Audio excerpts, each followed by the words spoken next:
In this tutorial, I want to show you how you can build an amortization in Excel with ease by using the IPMT function to capture the interest payment of each payment and the PPMT function to calculate the principal portion of each payment. So here is an example. We have a $5,000 loan with a 7% annualized interest rate that we want to pay off in 15 months. The first step is to use the PPMT function to calculate the principal portion of each payment. To do this, we do equals PPMT, tab to open parentheses, and the first argument is the rate that we're going to see in each period. So we have a 7% annualized interest rate, and because the payments are monthly, we're going to divide by 12 to get the rate in each month. The next argument is period. So what period are we in right now? Well, in this row, we're in the first period or the first month.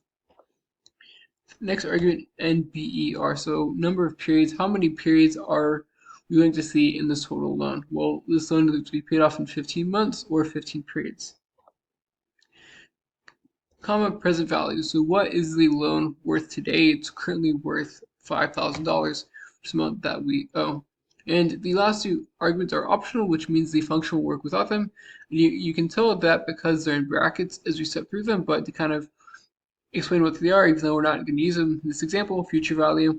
It defaults to 0, but it's what the loan is eventually going to be worth, which defaults to being 0. And the last argument is optional, but it's type, which lets you determine if you want the payment to be at the end of the period or the beginning of the period. I'm going to back to this a couple times because we're not actually going to use those, but as you can see, the first period has a principal payment of $319. Now I'm going to go through and lock everything down by putting dollar signs, so that way as I drag it down, it's going to work. Click OK. And now I can drag this down to get the principal payment of each period of the loan. And you can check to see that this works by, when I highlight this, there's a negative $5,000 right here, which means that the $5,000 loan goes to 0. Now we're going to very similarly use the IPMT function to calculate the interest portion of each loan. And the IPMT function works pretty much the same as the PPMT function. So first argument is the rate that we're going to see in each period. It's a 7% annualized rate, and because it's monthly, we're going to divide by 12. Period, so what period are we in right now? Well, in this row, we're in the first period. Next, NPR is the number of periods, so how many periods are in this loan? Well, we want to pay off this loan in 15 months time.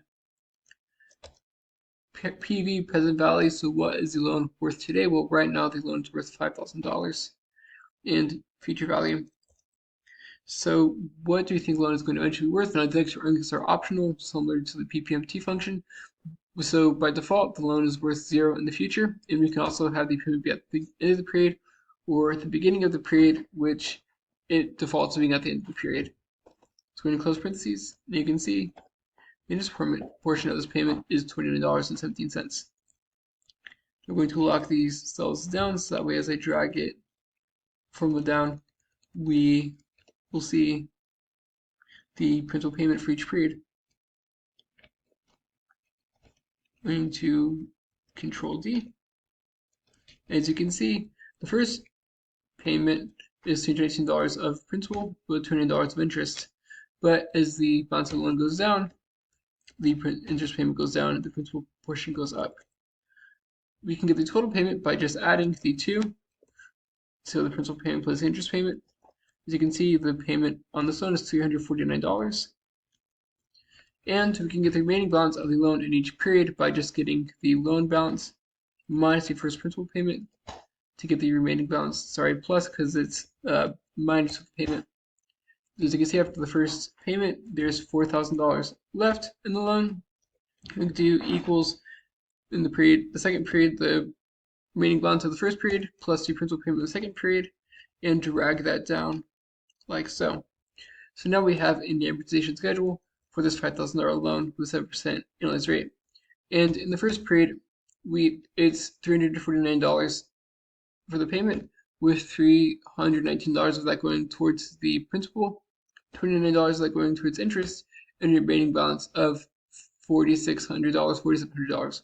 As the balance goes down on the loan, the interest payment in each period goes down, and the principal payment of each period goes up as the payment remains flat.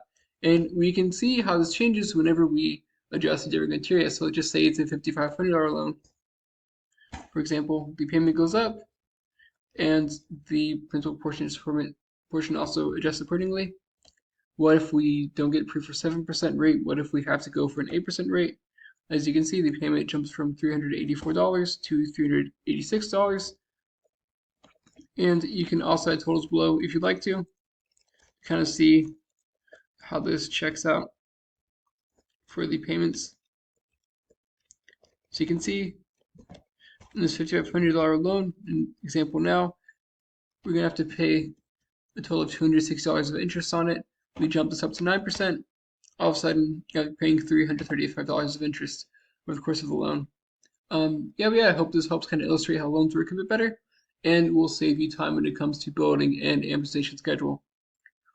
Like, subscribe, comment. Thank you for watching. Have a great day.